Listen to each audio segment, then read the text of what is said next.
Hello, everyone. Welcome back to Almost Expat, where we're all about embracing the adventures of living abroad. Today, I want to take you on a little journey into one of my personal passions in daydreams, wine. More specifically, we're putting the spotlight on the world of wine grapes. Why grapes? Well, remember how I once mentioned that one of my big inspirations is the idea of owning my own winery someday? I mean, who doesn't secretly imagine themselves sipping their own label of wine on a sun-soaked terrace? So I figured, why not start actually learning about wine right from the roots, literally? And that means learning about the different types of grapes that make our beloved wines. Don't worry, I'll keep it fun, light, and maybe even a little cheeky. This isn't going to be a stuffy wine lecture. Grab a glass of your favorite vino or a cup of tea, no judgment, and let's dive in.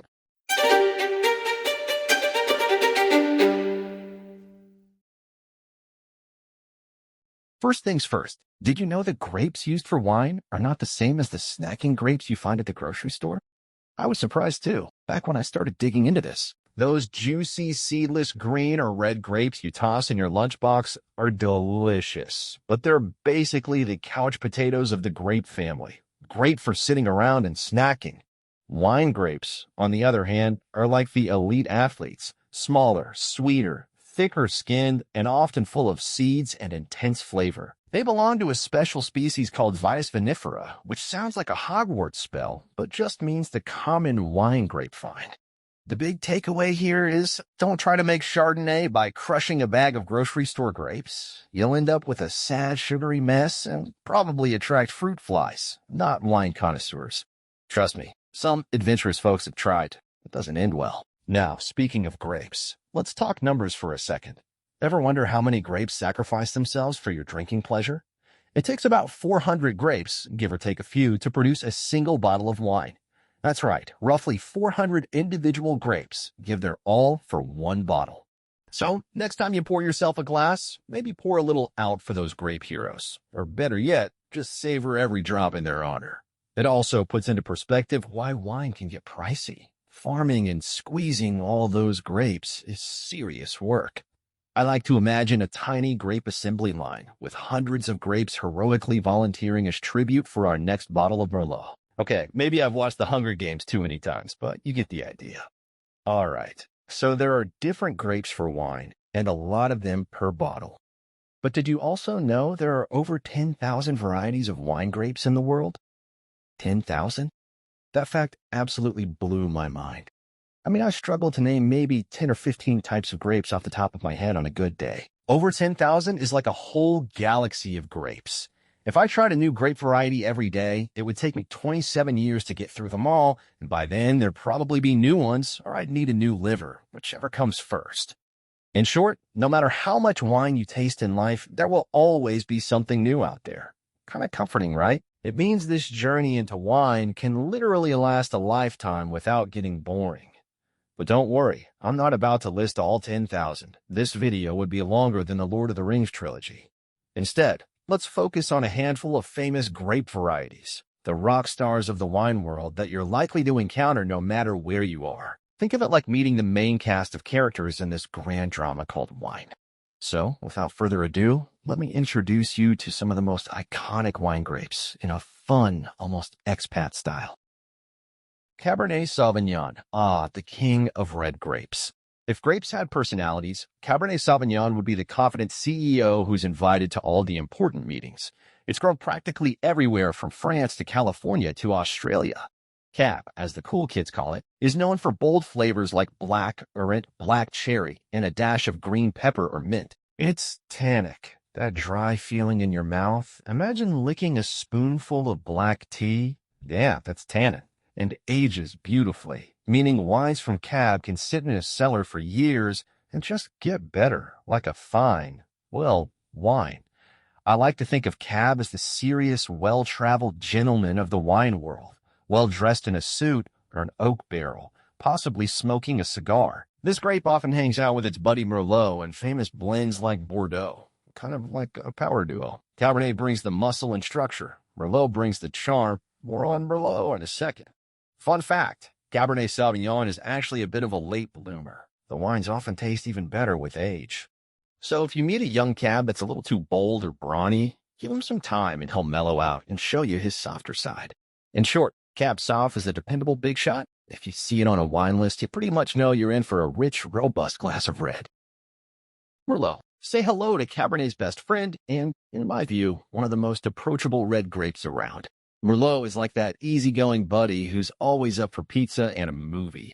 It's smooth, friendly, and won't try to steal the spotlight. In wine terms, Merlot gives you soft tannins, less of that mouth-drying thing. Lots of plummy, velvety fruit flavor, and a medium body that's super easy to drink. If Cabernet is the CEO, Merlot is the guy in the next cubicle who brings homemade cookies to work, comforting and likable. Merlot had a bit of an image problem for a while. There was that one Hollywood movie Cough Sideways Cough that totally dissed Merlot and made wine snobs turn up their noses. But honestly, Merlot didn't deserve the hate. It's a fantastic grape. It's often used in blends to round out Cabernet Sauvignon's harder edges, kind of like the peanut butter to Cab's jelly, making everything harmonize. Or think of them as the Batman and Robin of many red wines. Cabernet might get more attention, Batman, but Merlot is the trusty sidekick that actually saves the day by making the wine nice and smooth. If you're new to red wine, Merlot is a great place to start. It's the wine equivalent of a friendly smile. Pinot Noir. Now here comes the diva of the wine grapes. Pinot Noir has a reputation. Delicate, finicky, and oh so finicky. Did I say that twice? It's not finicky. This is the grape that winemakers simultaneously love and fear. Why? Because Pinot Noir is notoriously difficult to grow. It's thin-skinned, sensitive to weather changes, basically the high-maintenance friend of the group. But like a true diva, when Pinot is good, it's legendary. Imagine a light-colored red that smells like a bouquet of roses and earthy mushrooms at the same time. I know that sounds weird, but trust me, it's amazing, and tastes like red berries wrapped in silky elegance. Pinot Noir doesn't punch you in the face with boldness like Cab does. Instead, it seduces you. Ooh la la. It's romantic and complex, often described as having layers of flavor. Fun fact, Pinot Noir is one of the primary grapes used in champagne, proving even divas like to party sometimes.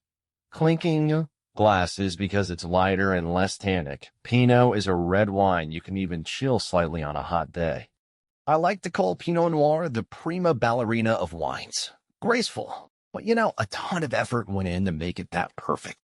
If you ever get a chance to try a good Burgundy, the famous French Pinot Noir from Burgundy region, do it. It might just convert you into a Pinot devotee. Just handle this grape with care, and maybe don't mention Merlot around it. Rumor has it Pinot still has an ego from that movie where it was the star. Chardonnay, time for a classic white grape. Chardonnay is often dubbed the queen of white wines, and for good reason. If Pinot Noir is a ballerina, Chardonnay is a chameleon. This grape can be so many things depending on how it's made. It's grown all over the world and can produce a wide range of wine styles. Ever had a big, buttery, oak-aged Chardonnay that tastes like vanilla and baked apples? That's one face of Chardonnay. Picture it as a cozy, warm character. Maybe a grandma who gives you a hug and a slice of apple pie. But Chardonnay can also be crisp, lean, and citrusy, like in Chablis, a region in France, where it tastes more like green apples, lemons, and flinty rocks. That's Chardonnay in a totally different, steely mood. Picture a sophisticated friend who's all about fitness and clean eating. Believe it or not, both those wildly different wines are Chardonnay. It's the ultimate shapeshifter. It also often shows up in your bubbly. Chardonnay is one of the main grapes in Champagne. Cheers to that. Some people say, oh, I don't like Chardonnay, but usually what they don't like is a certain style of it.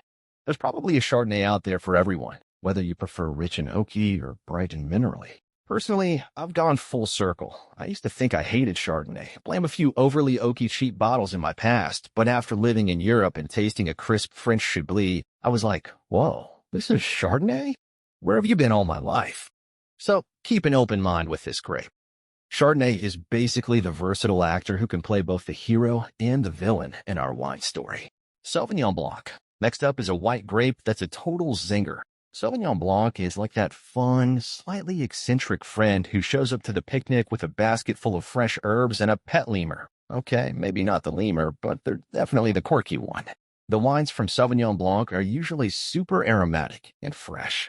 Common flavors? Think grapefruit, lime, green apple, and often a really distinctive herbal or grassy note, like you just mowed the lawn and then stuck your nose in a glass of wine, in a good way.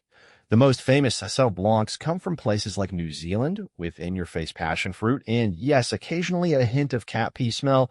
Don't freak out. Wine people literally describe it that way. Cat pee on a gooseberry bush is a classic Sauvignon Blanc aroma descriptor. It sounds insane, but oddly enough, it kind of fits, and the wine still tastes great, I promise.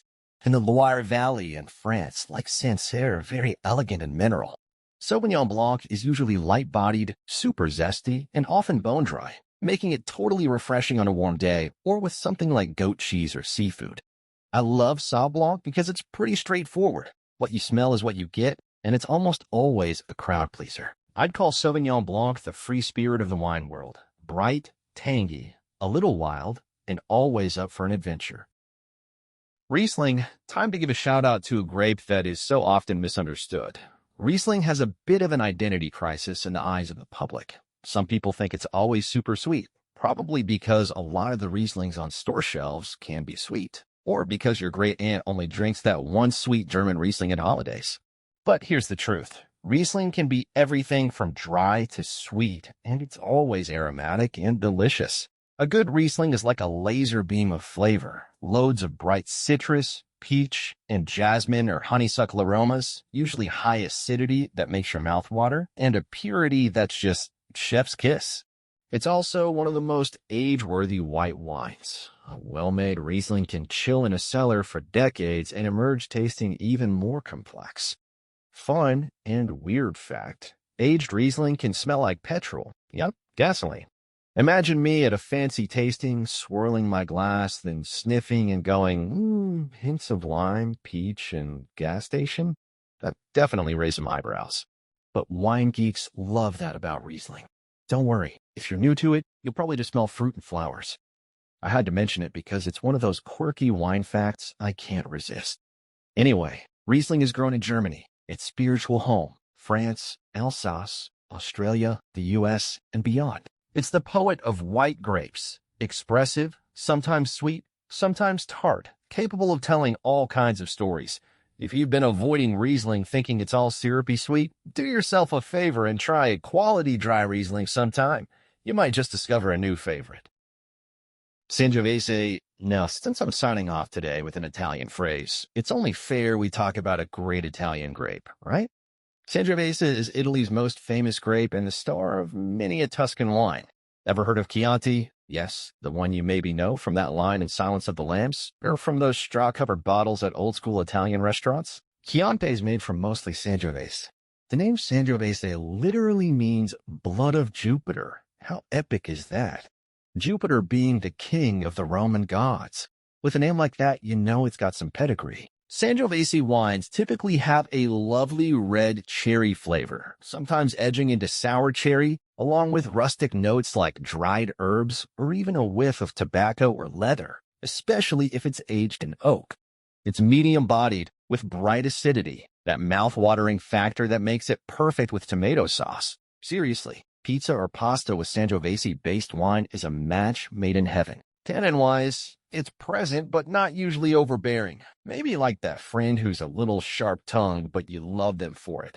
In personality terms, I'd peg Sangiovese as the charming Italian local who can be a bit rustic around the edges but will win your heart with authenticity and good humor. Picture a Tuscan farmer who can quote Dante and also knows how to throw a great dinner party. That's Sangiovese. It's the core of not just Chianti, but other legendary Italian wines like Brunello di Montalcino, basically Sangiovese on steroids, super intense, and Vino Nobile di Montepulciano. If you come to Italy as an expat or even a tourist, you'll undoubtedly encounter Sangiovese everywhere, and trust me, you'll want to get acquainted. It's the taste of La Dolce Vita. Now, those are just a few highlights among the superstar grapes.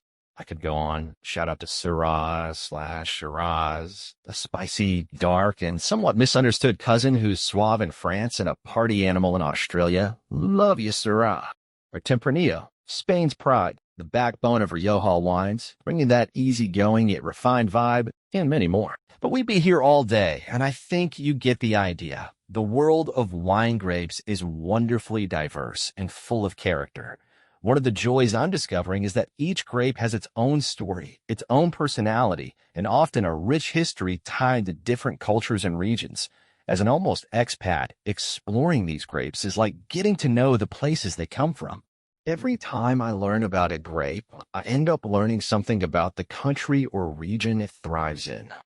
For instance, learning about Sangiovese taught me a ton about Tuscany, the traditions of Italian winemaking, and even a bit of language. I can now confidently say Sangiovese to impress absolutely no one except fellow wine nerds at a trivia night. Discovering Tempranillo got me daydreaming about Spanish fiestas and siestas, since temprano means early in Spanish. Tempranillo ripens early, hence the name. And yes, I've tried using that as an excuse to start the fiesta temprano in the day. And when I found out that Cabernet Sauvignon originated in France, it was actually an accidental love child of Cabernet Franc and Sauvignon Blanc. A red grape and a white grape had a fling in the 1600s. Scandalous. It made me appreciate those romantic French vineyard tales even more.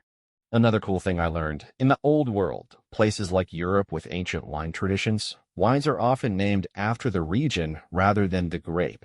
That can be super confusing for us when we're just starting out. Like you won't see Pinot Noir on a Burgundy label, it'll just say Bourgogne, French for Burgundy, or the village name, and you're just supposed to know it's Pinot Noir. Thanks, France. Same with a lot of Italian wines. A Chianti bottle won't always spell out Sangiovese, a Barolo won't say Nebbiolo. Yep, Barolo's grape is Nebbiolo, another fantastic but fussy grape, etc. It's like a secret code. But once you crack it, you feel like you've unlocked a new level of expat superpowers. Like, I can navigate a wine list in Rome now? Take that.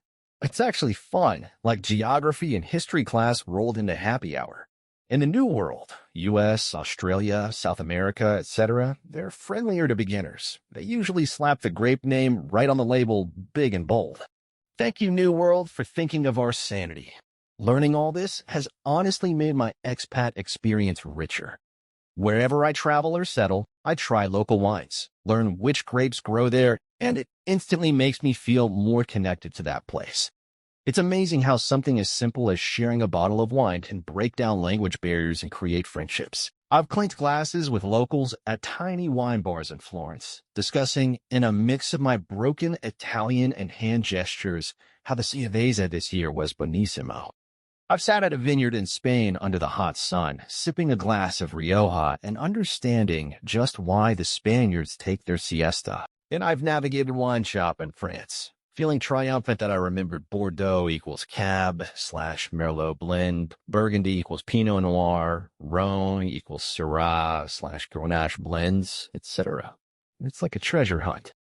Now, I'm no sommelier, and I have a long way to go on this wine learning journey. I still mix up a thing or two, especially when I'm trying wines from, say, Greece or Georgia. Yes, Georgia the country, which, by the way, has some of the oldest wine history and crazy grape names like Ricasatelli. Try saying that 3 times fast. But the point is, I'm learning and having a blast doing it. Wine for me isn't about snobbery or getting drunk. It's about enjoyment, culture, and exploration. It's about that moment you taste something new and it surprises you, or you learn a story behind the bottle that makes it taste even better. Kind of like how moving to a new country broadens your horizons. Learning about wine has broadened my palate and perspective. And hey, you don't need to be an expat to enjoy this stuff. Even from your home, you can take a little grape escape, terrible pun intended, and explore the world through wines. Pick a grape you've never had, find a bottle, and give it a try. It might transport you to a different place for the evening. Maybe a Malbec from Argentina will make you feel like you're dancing the tango in Buenos Aires, or a Syrah from France will mentally whisk you to a quaint village in the Rhone. That's the beauty of it. As for me, every sip and every fact I learn is getting me one step closer to that winery dream. Who knows? Maybe years from now, I'll be inviting you all to visit my little vineyard B&B somewhere in the hills of Tuscany or the coast of Spain. A person can dream, right? But until then, I'll keep exploring, tasting, and learning, and sharing the fun bits with you here on this channel. So, to wrap up today's flavorful adventure, life is too short to drink bad wine, and it's also too short to live without a bit of adventure. If you, like me, are passionate about changing your life, exploring the joys of living in another country, and savoring all the little pleasures that come with it, from wine to food to culture, then you're definitely in the right place. Be sure to subscribe to the channel and join our little almost expat community. There's so much more ahead, and I'd love for you to be a part of it. Together, we'll keep learning, exploring, and of course, enjoying the heck out of this beautiful life. Until next time, arrivederci, amici. Now, let me leave you with a fun question. If you could have your own dream vineyard anywhere in the world, where would it be? And what quirky name would you give your signature wine? Get creative and let me know in the comments. I can't wait to read your ideas. Who knows? We might hatch a plan for a community vineyard someday. Cheers, and see you in the next video.